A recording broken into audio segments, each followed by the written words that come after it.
Hello everybody, I'm David Schuetz. I'm a senior consultant with NCC Group, where I mostly do web testing and iOS app testing and some basic research and fun things like that. I've also got allergies, and the allergies might be turning into a cold. And I notice there's no microphone up here, so I'm going to be trying to speak loud. If by the end of the talk I sound like I'm coughing up a lung, it's because I probably am. But hopefully we won't get to that. So we're here to talk about iOS crypto and why it's important. And why are we even thinking about this? Well, a couple of years ago, which now almost seems like ancient history, Apple made a very public stance where they said, we like your privacy, we value your privacy. They made some changes in iOS. They had a series of pages where they talked about it in great detail about what they're doing and why they're doing it, why they think it's important. And it had some lines in there that raised a lot of questions. Things like, we can't bypass your passcode. It's not technically feasible anymore to respond to warrants. This got a lot of people kind of upset, started asking lots of questions, things like, what does this really mean? What about forensic attacks? And it's interesting because this wasn't really the first time this was starting to hit the popular press. In May of 2013, so almost 18 months before Apple had even said that, CNET had an article about how Apple was deluged by police demands to do cryptocurrency. And they were even coming forth with stories and ideas and anecdotes and things that weren't really supported because, of course, Apple wasn't talking about it. But they talked about there being a big backlog of cases, up to even 7 weeks. One case took 4 months to work on. And then, you know, this even went into, there's a case in Kentucky, there's all the cases that have been happening in New York, one of which just got resolved yesterday, in fact. There's the San Bernardino case recently. So all kinds of cases and issues where people are talking about Apple encrypting phones, but they were never really clear about what they could or couldn't do. The fact that all these articles talk about a backlog makes you sort of think, okay, well, obviously there's no magic key. They can't just simply plug a phone into something and boom, they got all the data. They could brute force the passwords. Okay, well, Apple, they're rich, they can afford an awful lot of GPU crackers, surely they can make it go quickly. It doesn't work that way. And that's what I'm here to talk about, is how does it actually work? Why can't you crack a passcode offline? And lots of other details. iOS encryption is very complex, but it's also fairly straightforward, and it's very comprehensive. Some early details were figured out some time ago by researchers. There's a really good talk that I'll reference at the end from Sojeti, and I think it was at Hack in the Box Amsterdam, perhaps. I don't remember. Anyway, it's in the notes at the very end. They published an awful lot of very good details way back for iOS 4. They did this by reverse engineering, breaking some stuff, looking at published APIs.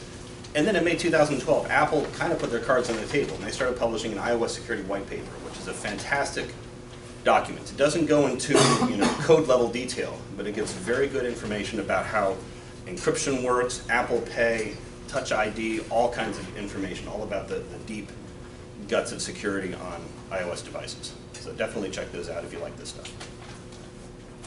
So let's talk about encryption. That's iOS encryption. Okay, next slide. Originally, when the iPhones came out, the first couple iPhones didn't have much data protection on them. It was very simple to get data off them. People were making fun of it. You could hook it up to USB and suck all kinds of information off of it. In iPhone 3GS, they added a dedicated AES coprocessor located directly between the CPU and disk. I think it's actually on the system on a chip. And so basically, you can't get data in or out of the CPU without it going through this encryption step. And they generate a random key, they call it the EMF key, and that key is then encrypted using another key, and I'll explain all this as we go through. And then it's stored in a special area, and this key is used to encrypt the disk. I've seen conflicting documentation on this. Sometimes I've seen it say it encrypts the whole disk as a disk. Sometimes I've seen where it says it just encrypts the file system metadata. So it might be possible to read out the file system structure, but you can't actually read any of the inodes. I'm not sure which is which. I haven't actually looked at the encrypted data to see. But the basic approach is the same. You're basically encrypting the disk. So again, there's this UID which is burned in the hardware. It's burned in the system on a chip. We don't know whether it's burned in when the device is manufactured or perhaps when it first powers up. It might create a random ID and fuse itself into a ROM or a PROM essentially on the chip. But it's a long code that's unique to that device. No other device in the world should have a matching code. If you do, go play the lottery. That is then used to encrypt a consistent string. I don't remember what the strings are, but there's different strings like all ones or just, you know, a fixed string is encrypted to create this key 89B. Then you create a random password, the EMF password, encrypted with 89B, and store that in what's called effaceable storage. And then that key is what's used to encrypt the partition. The big advantage of this is a fast wipe, and that's, I think, is what Apple has said is the main reason they even created it in the first place, was so that you could wipe a device instantly. If you want to turn over a computer or something like that and give it to somebody else, and you don't feel like taking the hard drive out and smashing with a sledgehammer, you would do a disk wipe, but that can take a long time to go through the whole disk, all the files, and scrub everything. With this, it's literally just erase a key and the disk is basically wiped. I mean, the data's still there, but it's encrypted with 256-bit AES, so it's, as far as we know today, inaccessible. It also means that you can't directly modify the data on the device, on the chip, so you can't just simply, pull the chip out, put something on it and write to the memory, or you can't pull the chips out and move them into a different device and read the data there. There are some limitations, though. As soon as you get into the system, you've got access to anything, because it's basically a transparent full disk encryption. There's no password attached to it or anything like that. It just kind of ties the device to the memory and gives you that fast wipe capability. So in iOS 4, the next year, they introduced the Data Protection API. And what this does is for every single file, they create a random file key and then encrypt the file with that key. And then that file key is itself encrypted with a class key. So all the files are encrypted with their own keys, but all those individual keys are encrypted with sort of a global key that you can use to then get to the files. Again, a lot easier with a diagram. You have your data file, and then inside the data file, there's metadata and there's the actual data of the file. The file data is encrypted by the file key is encrypted by a class key. And there are multiple classes. We'll start with the table at the bottom. File protection, the protection class none, there's no additional encryption. The only encryption that's on the file is what's provided as a byproduct of the full disk encryption. Complete unless open is a special mode where it's always locked except when you can actually have it's complicated. There's actually an asymmetric key that's used so you can write to the file when the device is locked. So if you're like downloading something large over the net and you want to be able to have that secure when it's finished downloading, you can use this and be confident that when the device locks, it can still write to the file, but somebody couldn't read it. There's complete until first user authentication, and basically what that means is all those files are encrypted. Well, they're all encrypted, but all those files are unavailable after reboot until the first time you unlock the phone. So the class key to decrypt those is not available in memory once you reboot the phone. Once you've unlocked it once, then that class key is available, and you can keep reading that file even with the device that's locked.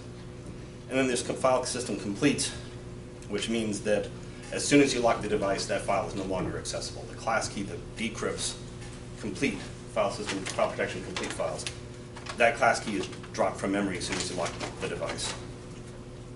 Now, the default encryption when in iOS 4 through 6 was no protection. So if you have an application, you write a file to disk, it's just written out, just normal plain, no additional protection. Starting with iOS 7 through the present day, it's complete until first authentication. So now, if you write an application, you save data to the disk, as soon as that device is rebooted, your data won't be readable until the user unlocks the phone at least once. And applications can add further encryption to that. They can always go to file protection complete. I think the reason Apple chose this mode as the default is because there are some applications that might receive updates in the background and things like that. They might need to write to stuff, and if they're chosen the file protection complete by default, that's not going to work. It's just going to add some issues to the developers to try and parse out problems with that. So they chose sort of a middle ground compromise just for the ease of implementation for the time being.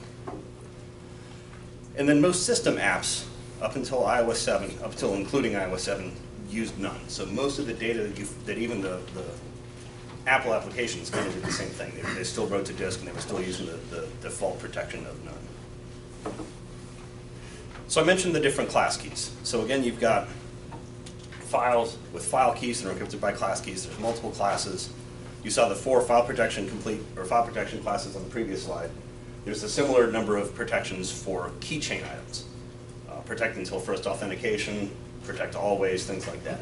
And for example, that's why if you read your phone, it can't connect to your Wi-Fi, because the keychain entry that contains the password for the Wi-Fi is encrypted with complete until first unlock. Once you've unlocked it, then you can read it, you can connect to the Wi-Fi. When you lock the device again and you leave the house and you come back and it's still locked, it can still read that key because you haven't rebooted the phone. That key is still in memory. So the data protection none, it's also the class 4 or class D. And basically what happens is it generates a random key, encrypts that with another one of these magical keys derived from the UID, and then stores that in the effaceable storage as well. So now the diagram is looking a lot more complicated. You've got your hardware-based UID stored in the system on a chip. That's used to derive 2 sort of intermediate magic keys that are then used to encrypt the disk encryption key and the default protection key, which gets stored there in class 4 key. And then that thing at the bottom is the key bag. So each class key is wrapped in the key bag. So remember, before we had the file is encrypted by the file key is encrypted by the class key. Now the class keys are encrypted in the key bag using the user's passcode key. And then the entire key bag is itself also encrypted using another key that's stored in effaceable storage. When you change a passcode, it deletes all the old keys. We'll go into some of that a little bit in another slide. So now we've got the whole diagram. You have all the data being stored on the right, wrapped, encrypted with the various class keys there that are stored in the key bag. The class keys are encrypted by another passcode key. The passcode key is derived from the UID and the passcode, and also that key 835. So the only way that you can create the passcode key that unwraps all the other keys is by using that UID that's stored on the device and that you can't extract. This is why you can't take the password offline and try and crack it on a GPU cracker. The key derivation function that they use is a PBKDF2 using the passcode. The UID is solved in some variable number of iterations. The number of iterations depends on the device. A slower device uses fewer iterations, a faster device uses a lot more. Their target is about 80 milliseconds per attempt. So the idea is that 4-character password, 4-digit passcode would take about 20 minutes to brute force. And that's been constant pretty much since they've done this. On the A7 chips and forward, they added a 5-second delay, which we believe is implemented in the Secure Enclave, which again we'll discuss later. We're not 100% positive how exactly that works. Sometimes, as I said, the iOS security doc that Apple provides is really good. Sometimes it just gives you enough to ask more questions. But again, the passcode depends on the key derived from the passcode depends on the UID. So you can't pull it from your phone, you can't crack it on your cluster. Just mention a little bit of this. Brute forcing a passcode, if you want to do that, you have to do it on the device. So you have to have some way to get to a shell on the device that has access to certain parts of the system, and then you can run a script or a program that will brute force it.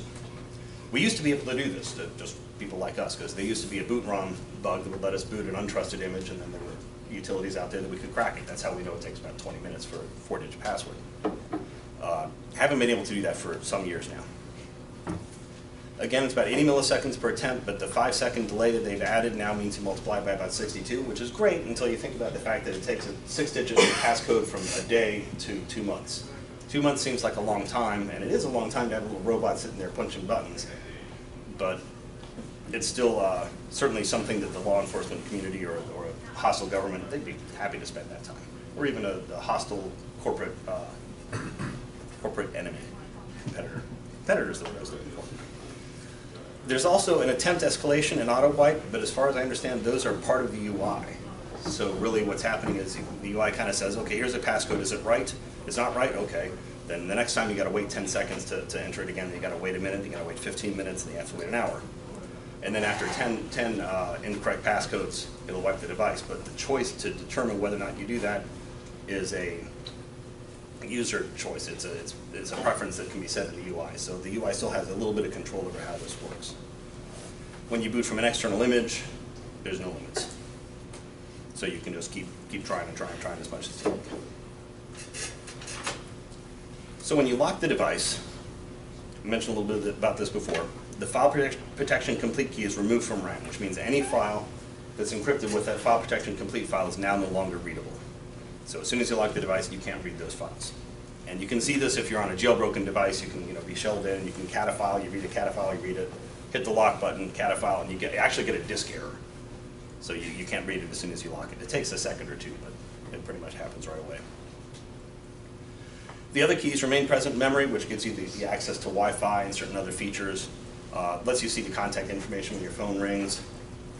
There was an odd edge case that I found where this didn't happen some time ago, where if you unlock the phone using an MDM command to unlock it, and then entered a new passcode because you're a good corporate doobie, and you said, okay, I'm going to enter my new passcode, and then lock it, it didn't actually delete the key bag from memory, so you could still access the files if you could get into the device. As soon as you unlocked it, relocked it again, it was done. So that was just a very strange, very rare bug. But it shows that sometimes there may be, they're still relying on certain amounts of the OS for some of these protections. If you change your passcode, and this is another reason for the way they've got this hierarchy, if you change the password, it only needs to change the keys that are stored in the key bag. And it's actually not even changing the keys, it's changing the encrypted parts of the keys, it's rewrapping it. So it duplicates the key bag. Because it's unlocked, it has access to all the contents, all the class keys in a decrypted form. It wraps them with your new passcode key, and then re-encrypts the key bag with a new bag key, throws everything else away. If they weren't using this sort of structure, then you might actually have to go through and either re-encrypt all the individual file keys or re-encrypt all the individual files. Obviously that wouldn't work. This way it's a very fast operation. Change your passcode, it just changes the data in the key bag, and everything else on the system remains intact. When you reboot, it's an awful lot like when you lock the device. You obviously lose the file protection complete key. You also lose the complete until first authentication key from memory, which means that even those things, like again the Wi-Fi passwords, you want people to get. So the only files that would be available after a reboot is anything that's listed as file protection none. And even then, they're still protected by full disk encryption.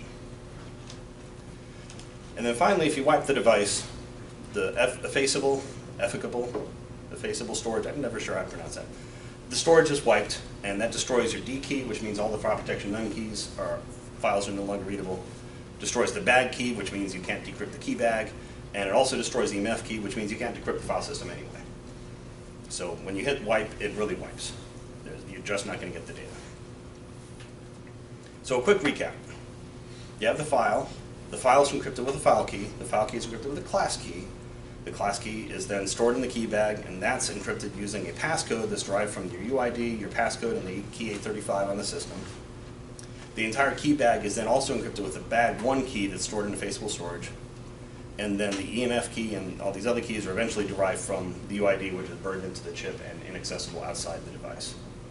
It's not even accessible to software inside the device. Basically, you give the code to the system, and it says, here it is. Here's the result of the operation using UID, but you never get to see the UID. All right, so is this perfect? It's not perfect. There are still ways around things. Jailbreaking devices gets you access to certain things that you wouldn't be able to do otherwise. There's obviously the potential for bugs in the software, some simple, some complex.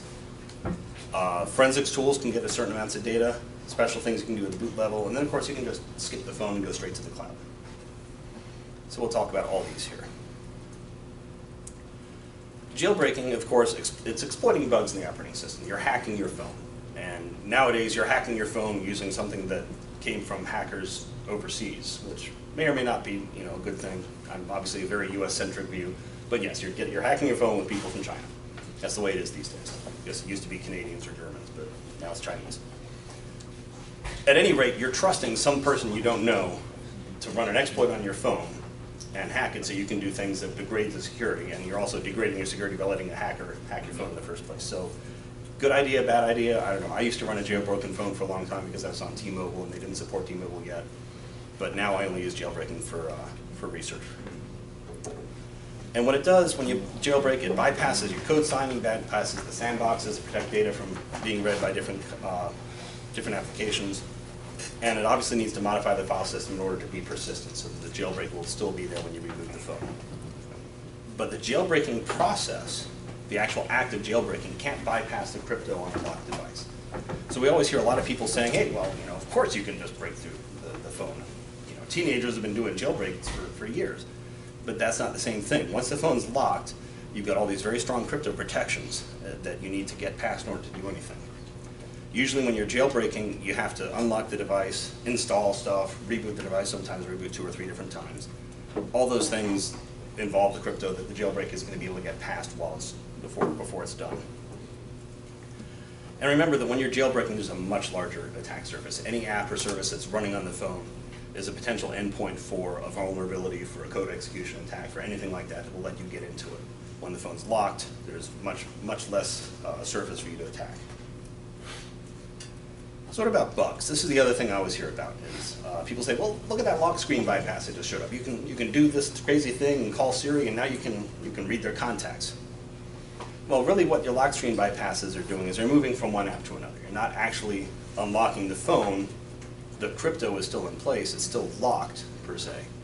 But instead of displaying the lock screen app, now you're displaying the contacts app, or you're displaying the messages app. So certain things you can bounce back and forth between there, and that's by design. You know, on the iOS now you can swipe up from the bottom and launch the camera. So you can run different apps while the lock screen is in place. These bypasses just sometimes let you go a little bit deeper into those apps.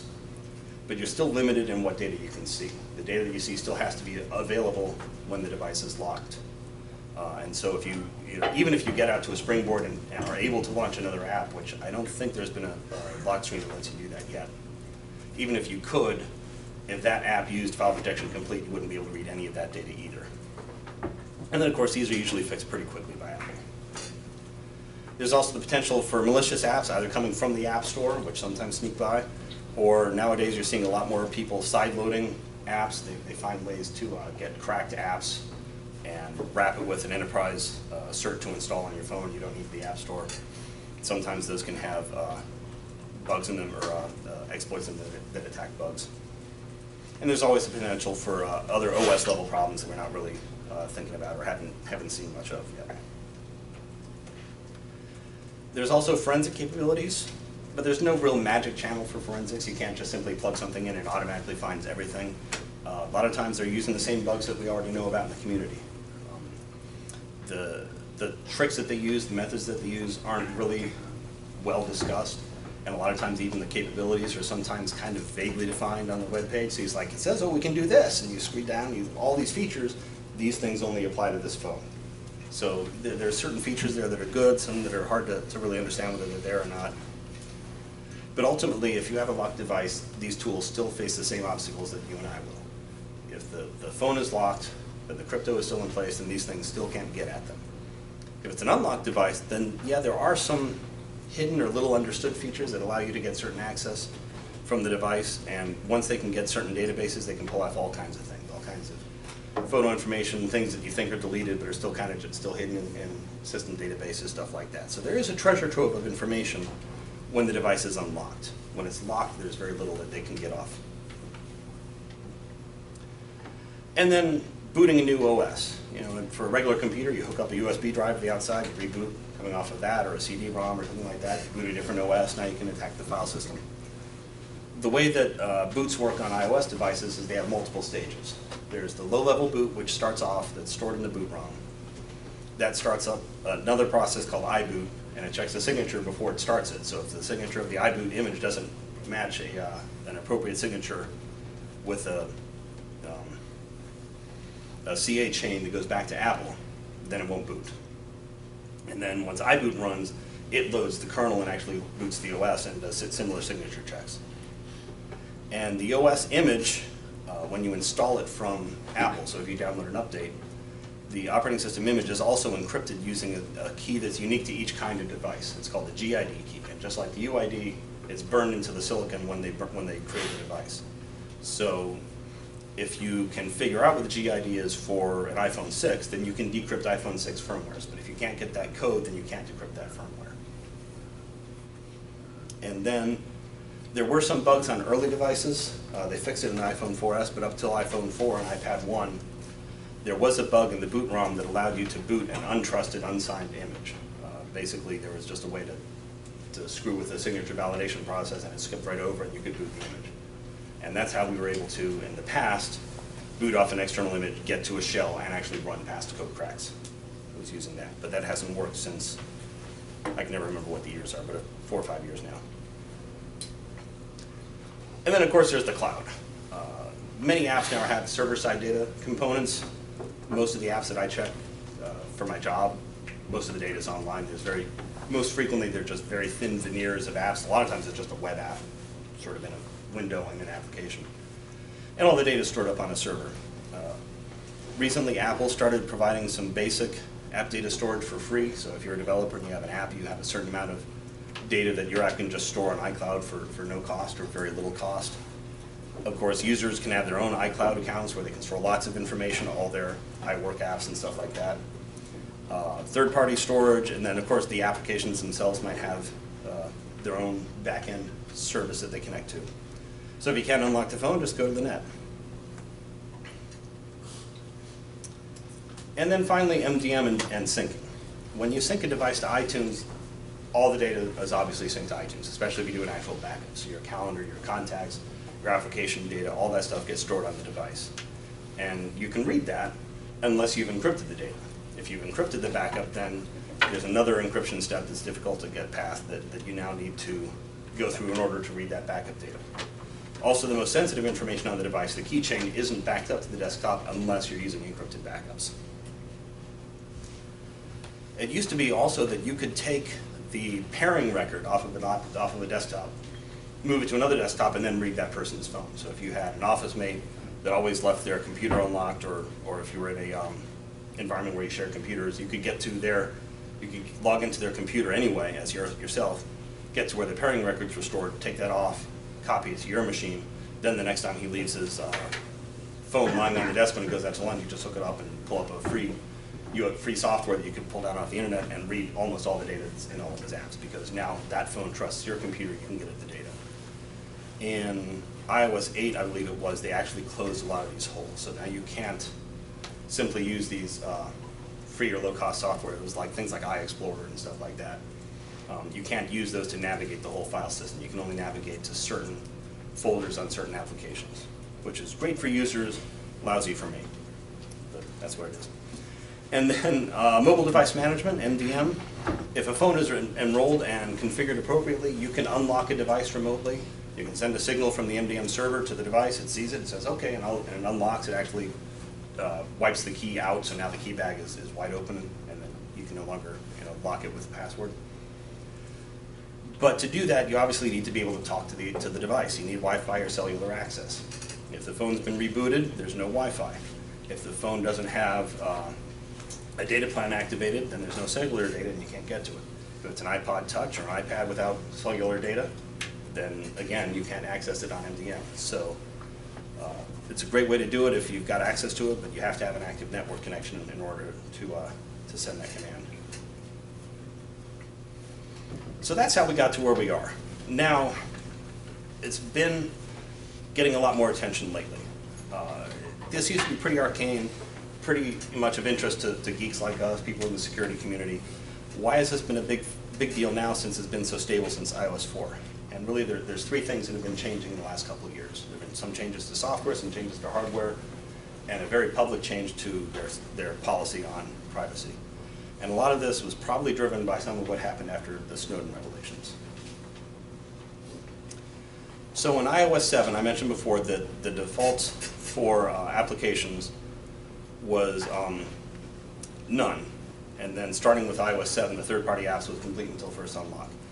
Starting with iOS 8 moving forward, all apps are now defaulting to first unlock for the system as well as for third-party generated apps, which means that most data on the system is not going to be readable immediately after you reboot the phone. And that becomes important in a little while. They also limited the sandbox access over USB. That's what I was just saying about even from a trusted computer over USB, you can't access all the files for each app. So these were the software changes that came out over the last, between 2014 and 2015. And there's a good way to demonstrate this for yourself even. If you had an iOS 7 phone still at the time, can't really do it now because very few people probably still on that. But you can reboot, call yourself from a landline, and you'd see your contact information show up with your name, maybe your picture, stuff like that. With an iOS 8 or 9 phone, after a fresh reboot, when you call it, you just see the phone number, no information at all. As soon as you unlock it and relock it, now the contacts database is open, call again, and you'll see the whole thing, the name of the picture and so on. So that's why if you've ever wondered why sometimes you see a phone number and sometimes you see details, it's because you probably just rebooted the phone. And then they added some hardware changes. In 2013 with iPhone 5S, they added the Secure Enclave, which is a special subprocessor running a hardened OS. It's an L4 micro OS. And it also uses a specially encrypted area on the disk using, again, the UID to encrypt the data. The documentation from Apple says it's also entangled with an anti-replay counter. So they've got some additional crypto protections on the data from the Secure Enclave. And the Enclave handles many of the passcode features. We don't know for certain whether the failure count is stored there or if it's stored on the disk. And they also have a 5-second delay to password attempts. And they've also added some additional features over time to the Enclave. For example, you can now ask the Secure Enclave to encrypt something for you using a key that you don't get to see. So you can actually say, give me a public-private key pair. It gives you the public. It keeps the private hidden. You never even see the private key. Even the app that asks for it never gets to see the private key. Not many people are using that. There's an app that just came out recently that demonstrates it. But it's kind of a nice little feature that they're working on. But in general, the Secure Enclave, we only know a little bit about it. People haven't done a whole lot of digging, though there is a talk, I believe, at Black Hat this summer that's going to be on that. So I'm definitely going to be watching that to see what they say. And then finally, there's the Apple drawing the line in the sand. They came right out and said very clearly, we sell products, not your data. They want customers to be in control of their own information. And there's actually pages up there which give some pretty good technical advice for security choices, talking about using long passcodes, two-factor authentication, Touch ID, all kinds of really good advice aimed at just normal, everyday people for making your phone even more secure. And then finally, they also promised additional transparency about government access. So all these things lead us to where we are today. We've had a gradual security of improvements in security over a number of years. And then we had Snowden saying, oh, look, the government's reading all your stuff. Which may or may not be true. I'm not going into that. But Snowden happened, everybody got upset, and it really started a lot of focus on this, which is good. Focus is good. Apple drew their line in the sand, saying that they're committed to your privacy. We started to see some public pushback, public and I presume private pushback from law enforcement. Then there was the attack in San Bernardino, and FBI requesting the court to make Apple unlock the phone. And that led us to where I was in New York the other day, and somebody found out, I was sitting at a table, and somebody found out, was chatting with me. Found out I worked in security, and one of the first things they said is, what do you think about the FBI Apple thing? So a complete stranger asking me about this, and I thought that was fantastic. Even better, they were squarely on the side of Apple, so I was very happy to see that. So what FBI asked for, and everybody here probably knows a lot about this, but just we'll recap. FBI had asked for a way to bypass the passcode guessing limits. So they wanted to be able to take the phone and just enter passcodes over and over and over again to be able to brute force it. In order to do that, the order was from the court was specifically asking for a custom version of the operating system tailored to just this phone. Was it possible to do this? Probably. I mean, like I said, we were doing this as hackers for years using the older phones with the boot Rom Bug. There's no reason to believe that Apple didn't have the capability technically to do this. But Apple also spent nearly 100 pages in court responses detailing why it was a bad idea. And they made a pretty good argument, I think. And then eventually the FBI said, we don't need you. We hired somebody to do it for us, and we're good. So how did they finally get in? Don't know. We've talked about a lot of possibilities, and certainly everybody on the blogosphere and the Twitter sphere and everywhere else, and CNN, they've thrown out ideas, and oh, this company's doing it. Oh no, is this company will cost $1 million? Nobody really knows. There's some good ideas, there's some crazy ideas. What we do know is that there are definitely some attack surfaces that's still present in the phone. Obviously, the whole system depends on cryptography. It's extensive, it's comprehensive, it's through every bit of the phone. All the security basically assumes that that's safe. And then there's hardware attacks. Ultimately, if you can hold it, you can own it. There's nothing that you can do to prevent that fact. The question is, how much do you want to spend? Because the deep hardware attacks are possible, but they can be expensive and risky. And then finally, of course, there are software bugs. They happen to everybody. They happen a lot. Every iOS update, there's some weird bug that goes up, lock screen bypasses, or there's been a couple that actually let you interrupt the passcode process. And I'll actually describe those in a minute. I'm getting ahead of myself. So cryptographic attacks. If you want to boot a hacked image, so again, boot off an external disk so you can actually run brute force passcode and cracking on the device. You could break into Apple and steal their secret key, so now you can sign your own image. That's the best way to do it. We don't know how they store those secret keys. The iOS security document mentions that they use tamper-resistant HSMs for the private keys for certain other facilities, certain other capabilities. Pretty reasonable to assume that the signing key for their OS on their most popular products is probably also protected by an HSM, so you're probably not going to be able to do that, I would hope. You could break the signature process. You could break RSA. You could break SHA-1. You could find a boot Rom bug. Okay, the first two probably aren't going to happen. Again, I hope not. The boot Rom bug, it could be there, but also we know that that's kind of the holy grail for jailbreakers. So if there's one there, we're not seeing it. And obviously, the jailbreak community isn't perfect, but they're probably look pretty hard with every new device to see if there's any kind of way around that. And then, of course, there's the possibility of a complete cryptographic break in AES, which would allow you to either derive the UID and thus assign, start an offline browser, or just allow you to directly read the files anyway. That would obviously be very, very bad. There are some hardware attacks. You could take the system on a chip, take off the top, scan it, take off a little bit more, scan it, using chemicals and lasers and I don't know what else, X-rays. Eventually find where the UID is stored and directly extract it. So now you need this code, let's just get the code. Now that you've got it, you make a copy of the NAND onto your normal computer, and then you brute force the password on a GPU cluster. It's possible, it's also risky and expensive. If you break it, you're screwed. If your laser is tuned a little bit too high or a little bit off to the side and it wipes out the UID, you're never going to get the data back out because it's gone. There's also potential for memory chip attacks. If you can find a way to prevent the failure from being written to disk, then the OS will never know that you just entered a bad passcode. If you can find a way maybe to roll the flash back, so you enter 5 passcodes and you turn the machine off, roll a copy of the flash back into memory, turn it back on again, it's back to 0. How about that? Haven't been proven that that's possible. It's certainly theoretically possible. I think that'd be great black hat talk, but I'm not going to do that one. But I'd love to see somebody do that. That'd be very interesting. And then there's the possibility for some kind of race condition. If at a hardware level there's some kind of signal made, deliberate or inadvertent, a side effect, but if there's some kind of signal that lets you know the passcode was good or the passcode was bad, then you might be able to shut the device down as soon as that passcode was bad signal was found before it writes it out to disk, and now you've just bypassed the failure count. Of course, now you've turned an 80 millisecond per try thing into a 2 minute per try thing, but still it's possible.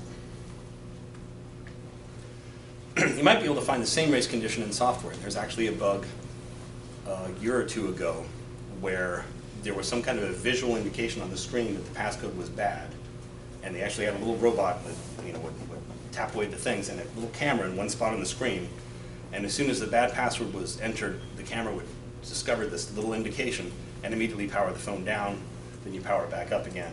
So again, it really slowed the attack process down, but it avoided ever writing the failures out to disk, so you could just do it as often as you wanted if you had the time. And that's been fixed. We've mentioned lock screen bypasses don't get you much data. They might show the springboard. They might be able to show that the phone didn't have anything on it anyway. If you were able to find a lock screen bypass that gets to the main springboard and you look at it and you're like, these are all just the stock apps. There's not a single third-party app on here that I care about, and I look in the contacts folder and it's got Apple. Then you know the guy never used the phone at all and there's probably nothing on it. There's also possibility for code injections, attacks in the device firmware update or iTunes restore, wired or wireless attack surface. There's a lot of things that you might be able to go and do work against. The most likely suspects, in my opinion, either a boot Rom bug, so you can then boot a hacked image and crack the password, a lock screen bypass that might get you some intel and maybe enough to say, it's not worth it. That probably wasn't worth $1 million though, so that's probably not what they did. There might be other bugs in the lock screen that allow you to intercept the passcode failure count. And then, of course, there's the possibility for hardware-level attacks on memory. I think any of these are reasonable and achievable. Whether any of these are the thing or if there's something we can't even conceive of, we won't know probably for a while. So how much could you get? If you want everything off the phone right away, you need a major crypto bug.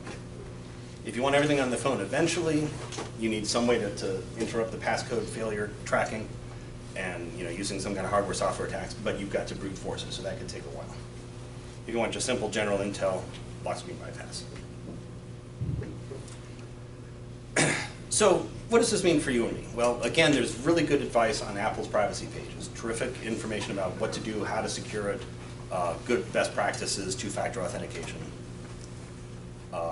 Buy newer devices with a secure enclave because definitely has additional protections, and I'm fairly sure that Apple's going to improve that protection over time, especially with what's been happening lately. Right now, the best advice is select a long passcode. Even with the 5-second delay in secure enclave, you saw a numeric-only passcode at 6 digits. Can still be cracked in 2 months. So an alphanumeric passcode is best. My kids even have alphanumeric passcodes because they're strange. But that's probably the best way to do this for now, which gets around issues of the only really easy attack vector, which is Apple booting off of a trusted boot image. If you use a long passcode, you can always use Touch ID for your daily use, but don't use it so often that you don't forget your passcode. On the other hand, Touch ID always seems to screw up for me every couple of days anyway, so I still remember the passcode. And of course, if you're arrested, turn off your phone right away. And if you have a chance, try to unlock it 3 or 4 times with your pinky so that it will screw up the fingerprint and it'll no longer accept the fingerprint. I'm sure you'll hear more about that in the keynote from somebody who can actually talk about legal things, because I can't. So from the first version of this talk I gave in 2014, I had a few questions that weren't answered yet. Can Apple brute force the passcodes? We always kind of figured they could. We still don't really know, but we suspect very strongly that they could. Would they? Seems like they don't want to. And could they be ordered to? We don't know. They tried to order them, didn't finish. And has this happened already? Who knows? It might have happened already. But there are still some legitimate questions we just don't have answers for. The docs didn't clearly describe where the crypto processor was, if it was in the system on a chip or not. I'm pretty sure it is, because that's kind of a silly question. Can the secure enclave software be updated? That's really the biggest question about this, is aside from booting off of a secure trusted image, could you update the image in the secure enclave and override the passcode protections? And if you can do that, can you do it from a locked device? I would hope you can't, but we don't really know for certain. Are any of the secure enclave functions currently in ROM? Can they even be updated at all? Where's the failure count located? Is it on the flash, or is it somewhere inside the system on a chip? And then finally, will the secure enclave enforce a 10-try limit? If Apple can get to the point where the passcode failure count, all the passcode failure tracking and everything like that are all stored in SE, and they're all in ROM, so they can't be changed by Apple, and the 10-try limit is enforced by that ROM code, so there's no way to get around that. If all those are true, it might even be possible to be happy with a 4-digit passcode. I don't know, but we're not there yet. So the conclusion, as we all know, iOS security is very dependent upon encryption. It's pervasive. Everything's built upon the presumption that that's strong and safe.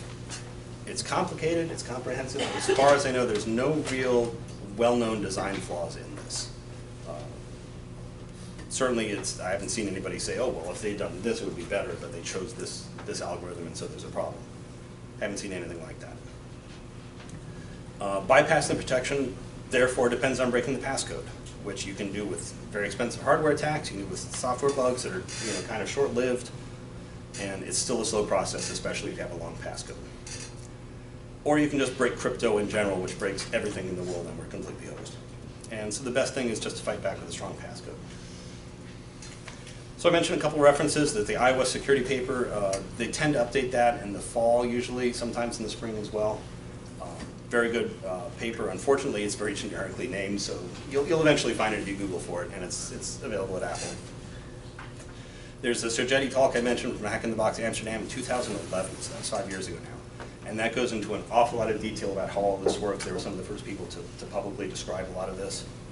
And then there was also a talk from Elconsoft at Black Hat Abu Dhabi, also 2011, that kind of talks a little bit about that as applied to iPhone 5S or iOS 5. I think the Hack in the Box style design was for. So those are all good papers. Really, the security paper is the canonical document. The other two kind of give you some background, a little bit more technical understanding, because the paper can be confusing.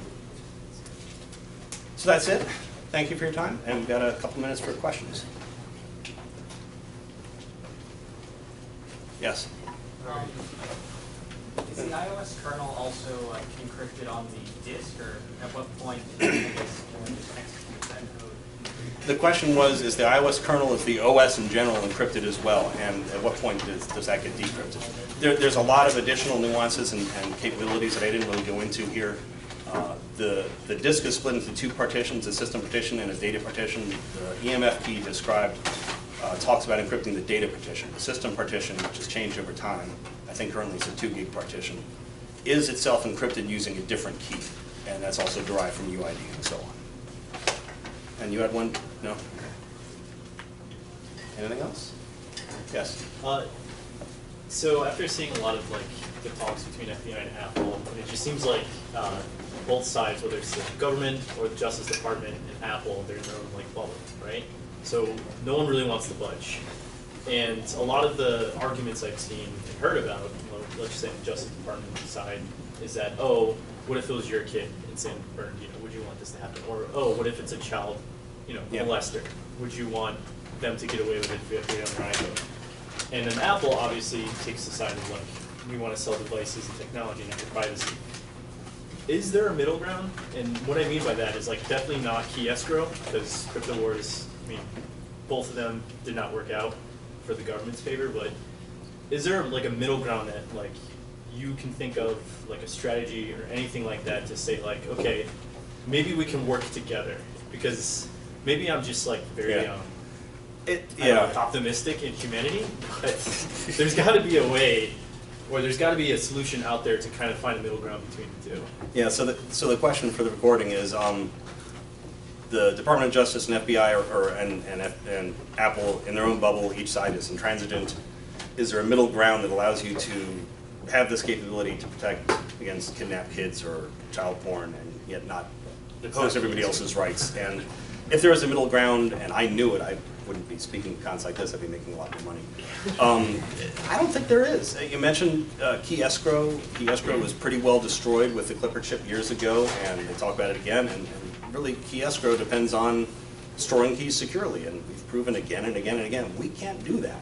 People will eventually break into things. Maybe things like HSM and stuff, there might be paths, but I'm not confident in that just based on our track record. So do you think it'll depend on policy rather than technology?